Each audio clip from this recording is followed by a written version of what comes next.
फ़अजमिऊ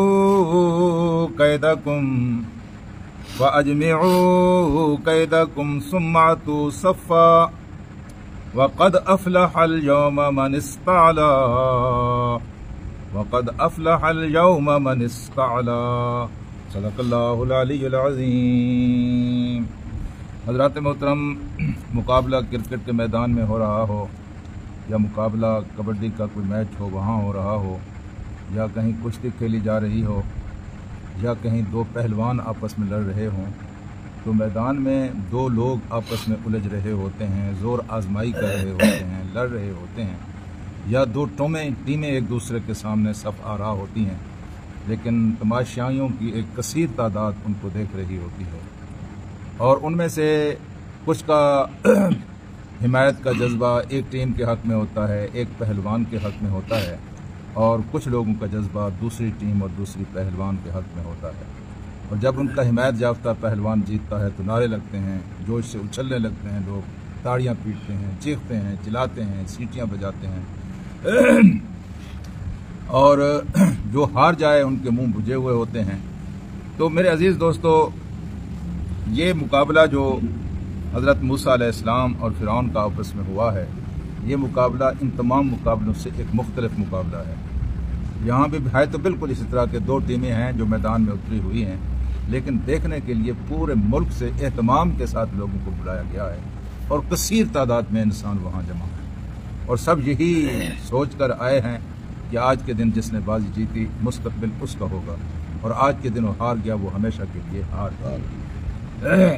लेकिन यहाँ देखते हैं हम ये हैं कि एक टीम तो वो है, दूसरी टीम जो है जिसमें सिर्फ दो फर्द हैं, एक हज़रत मूसा अलैहिस्सलाम है और दूसरे हज़रत हारून अलैहिस्सलाम है। बेशक बनी इसराइल की गुलाम कौम जो थी उनके दिल तो इनके हक़ में धड़कते होंगे, लेकिन कोई बज़ाहिर इस पोजीशन में नहीं था कि वो आगे बढ़कर हज़रत मूसा अलैहिस्सलाम और हज़रत हारून अलैहिस्सलाम की हिमायत कर सके या उनकी खुशी, उनकी जीत पर खुशी का इजहार कर सके। मेरे अजीज़ दोस्तों और साथियों, मुकाबले के इस मैदान में सबसे अहम तर चीज़ जो होती है वो मुराल होता है, वो एतमाद होता है। टीम के अंदर, पहलवान के अंदर कितना मुराल है, कितना एतमाद है। अगर ये एतमाद ही टूट जाए तो टीम शिकस्त खाने से पहले शिकस्त खा जाती है और जीत उसके करीब नहीं फटकती। इसलिए टीम की क़यादत करने वाले इस मौके पर कुछ ऐसे कलिमात अपनी ज़बान से कहते हैं जिससे हौसला बढ़े। खुद टीम के पहलवान भी हम देखते हैं कि ये कबड्डी खेलने वाले, क्रिकेट खेलने वाले, रेसलिंग करने वाले तो मैदान में उतर कर कुछ ऐसी आवाज़ें निकालते हैं, कुछ ऐसे बड़के मारते हैं जिससे उनका हौसला जवान रहे। और ये सिर्फ इन मैदानों में नहीं होता, खुद मैदान बदर के अंदर आप अंदाज़ा लगाएं, जब इस कायनात का अहम तरीन मार्का हो रहा था, एक की क़यादत मोहम्मद मुस्तफ़ा सल्लल्लाहु अलैहि वसल्लम फरमा रहे थे और दूसरी तरफ से अबू जहल मौजूद था। ये लश्कर बिल्कुल जब आमने सामने हुए और एक तरफ रसूलुल्लाह सल्लल्लाहु अलैहि वसल्लम लश्कर के सिपह सालार की हैसियत से खड़े हुए हैं, दूसरी तरफ से अबू जहल सफ़ों से बाहर निकला और उसने जो वहाँ कलिमात कहे उनको सुनकर इंसान हैरान रह जाता है। उसने हजूर करीम सल्लल्लाहु अलैहि वसल्लम को मुखातिब नहीं किया, उसने अल्लाह को मुखातिब, अल्लाह तू देख रहा है, आज तेरा जो करीबी है वो बच जाए और तुझसे जो दूर है वो बर्बाद हो जाए। आज जो तेरा करीबी है उसको फतह नसीब हो और जो तेरा करीबी नहीं है वो नाकाम हो जाए। इस तरह के कई कलिमात उसने अपनी फ़ौज को सुनाने के लिए कहे। क्यों कहे? इसलिए कि उनका मुराल बुलंद हो, इसलिए कि उनके अंदर एतमाद हो कि वो हक पर हैं। उनका एतमाद बढ़ाने के लिए उसने ये कलिमात कहे। और जब रसूल पाक सल्लल्लाहु अलैहि वसल्लम ने इन कलिमात को सुना तो आपने अपने साथियों से कहा, देखो इस बदबख्त इंसान को, ये वो बदबख्त इंसान है जो अपनी तबाही को खुद बुला रहा है, अपनी तबाही को, अपनी बर्बादी को खुद दावत दे रहा है। और फिर बिल्कुल उसी तरह हुआ। चंद घंटों के अंदर अंदर मोहम्मद रसूलुल्लाह सल्लल्लाहु अलैहि वसल्लम ने जो बात इरशाद फरमाई थी वही हो के रही। वो जो कह रहा था बर्बाद हो जाए तो फिर बर्बाद हुए और ऐसे बर्बाद हुए कि तारीख आज तक उनको हैरत से देखी चली जा रही है और उसकी हैरत कम नहीं होती। फिर इसका एक मंजर हमें नजर आता है उस वक्त जब ओहद का मैदान था। तो ओहद के मैदान में बदर की लड़ाई और शिकस्त का बदला लेने के लिए ये काफिर बिफरे हुए थे और इनके दिल के अंदर जबरदस्त किस्म का गुस्सा और इंतकाम था। और फिर वहाँ जंग के अंदर एक मकाम ऐसा भी आया जब अल्लाह तबारक व तआला के रसूल के साथ कुछ सहाबा के अलावा कोई बाकी ना रहा। और हुजूर करीम सल्लल्लाहु अलैहि वसल्लम इस मौके पर भी जिस जुर्रत के साथ, जिस शान के साथ, जिस बहादुरी के साथ, जिस जसारत के साथ लड़े, आपने पुश्त नहीं दिखाई। चारों तरफ से दुश्मन ने आपको घेर लिया, ये तलवारों और नेज़ों का मुकाबला था, ये कोई गोलियों और बमों का मुकाबला नहीं था कि बटन दबाया और चला गया। रू दर रू लड़ रहे थे, लेकिन अल्लाह के रसूल भागे नहीं, अल्लाह के रसूल ने पुश्त नहीं दिखाई। दबाव इतना ज्यादा था कि आप पीछे की तरफ तो हटते गए, लेकिन आपने कण नहीं दिखाई। पीछे की तरफ हटते हटते आप एक गड्ढे के अंदर गिर गए, क्योंकि आपका रुख दूसरी तरफ था। पीछे से गड़ा आ गया, गड्ढे के अंदर गिर गए।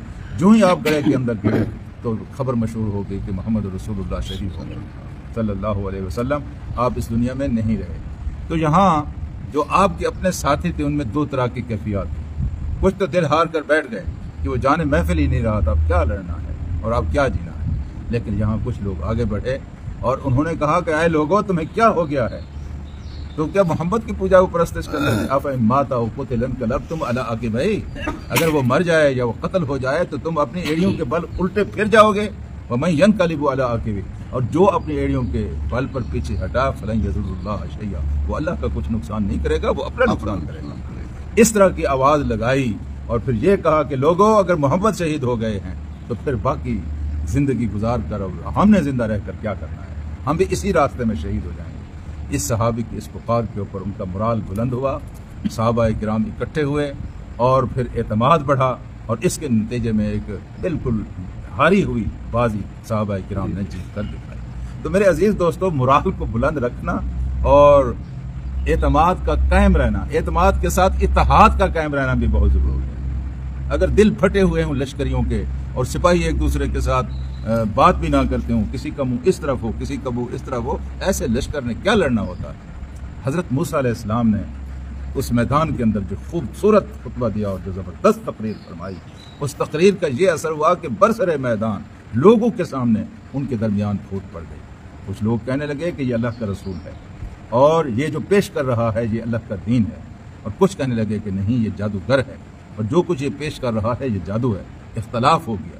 इनमें से कुछ लोग उठे, उन्हें क्या बदबख्तो, लोगों को बुलाया हुआ है तुमने, सारी मखलूक जहाँ जमा है और लोग तुम्हारा तमाशा देख रहे हैं और तुम आपस में एक दूसरे के साथ इख्तलाफ कर रहे हो, तुमने क्या जान जीतनी है और क्या बाजी जीतनी है। तो उस मंजर को कुरान हकीम ने यहाँ बयान किया है कि जब इस तरह की फूट पड़ गई और उन्होंने अपने मामलात में इख्तलाफ किया, तो उनमें से कुछ लोग जो आगे बढ़ने वाले थे उन्होंने जो बात कही, फ़अजमिऊ कैदकुम, जमा करो अपनी तदबीर को, अपनी यकसू हो जाओ, इख्तलाफ खत्म करो। खुदा के बंदो, इख्तलाफ खत्म, यानी कहने लगे इख्तलाफ खत्म करो। आपस के दरमियान ये नज़ा जो है, बहस और तमीज़ जो है, ये गो मगो की परीशी जो है, इसको खत्म करो। सुम्मातु सफ़ा, और फिर सफ बंद होकर इन जादूगरों के, जिनको वो जादूगर कहते थे, हजरत मूसा और हजरत हारून के सामने आ जाओ। सफ बंद होकर, यानी बिल्कुल सफ बंद। इसका मतलब ये है कि जादूगरों की कोई थोड़ी तादाद वहाँ मौजूद नहीं थी, बड़ी कसीर तादाद में जादूगर वहाँ मौजूद थे और एक हड़बूक सी बची हुई थी। और हर जादूगर ये ख्वाहिश लेकर आया था कि आज वो अपने करतब दिखाएगा और उसका जादू सारे जादू से बढ़कर जब बोलेगा तो फिर उसको फिरौन का तकर्रुब नसीब होगा और फिरौन का वो क्या करीबी बन जाएगा। तो उसने कहा कि ये हड़बूक खत्म करो, सफ बंद हो जाओ, सफ बंद हो जाओ, सफ बंदी कर लो, लाइनें बना लो। आज ही अगर आप मिस्र के म्यूजियम में जहाँ जाने के लिए एक देखने के लिए कभी जाएं तो वहाँ फिरौन की फौजों के नमूने दिखाए गए हैं और हैरान होता है वहाँ के वहाँ हर किस्म की फौजें मौजूद थीं जी।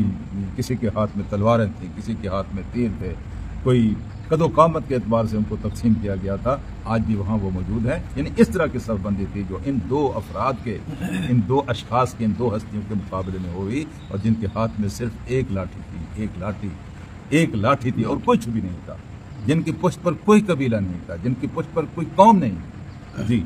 तो उन्होंने कहा कि सफ बंद हो जाओ, सफ़ें अपनी जोड़ लो। वक़द अफ़लहल यौमा मन इस्ताला, आज के दिन जो कामयाब हो गया, जब बाला हो गया, वही फलाह पाएगा। और आज के दिन जो शिकस्त खा गया, उसके बाद उसकी कोई इज्जत बाकी नहीं है।